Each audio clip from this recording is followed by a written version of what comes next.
36 people were on what many say was a life-changing trip, but none of them ever left a university laboratory. They volunteered to take the psychedelic ingredient that puts the so-called magic in certain kinds of mushrooms. And now there's a surprising follow-up. CNN's Carol Costello joins us live with the results. Carol, what's happening now? Well, John, maybe the hippies of the 60s weren't just on something. Maybe they were onto something. Scientists at Johns Hopkins now say magic mushrooms really can expand your mind, producing a kind of religious experience. 14 months ago, they gave dozens of volunteers magic mushrooms, and today, those volunteers are still feeling the effects. The whole Johns Hopkins study seems just so hippy-dippy 60s. It brings to mind Timothy Leary, the man who first widely touted the alleged magic in this tiny mushroom. 5 years ago, by accident in Mexico, I took Mexican mushrooms. Leary, a Harvard researcher, claimed his mushroom-induced psychotic trip was so spiritual it led him and a generation to turn on, tune in, and drop out. Yeah, until the federal government stepped in and made hallucinogenic drugs illegal. Fast forward to 2006 and this research room at Johns Hopkins.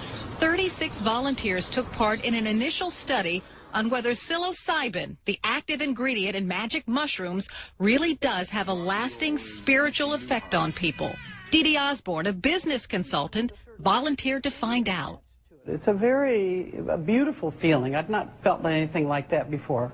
Osborne, lying on this couch, received one dose over an 8-hour period. She saw a kaleidoscope of colors. Then there was a tearing open of my heart, and then the feeling that we were all one. The effects of that single session are still with her 14 months later, and with other volunteers. The study says at 2 months, the volunteers rated the experience as having spiritual significance and sustained positive changes in behavior.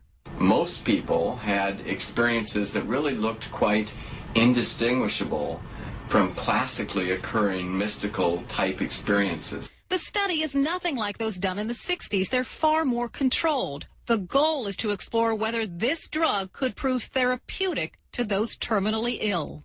Volunteers who are under psychological distress secondary to a cancer diagnosis.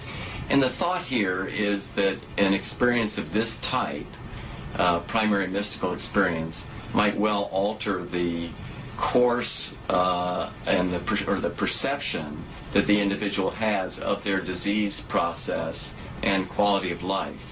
As for those volunteers who took that long, strange trip on Johns Hopkins' couch, the study says most have no regrets and feel their world is a better place because of it.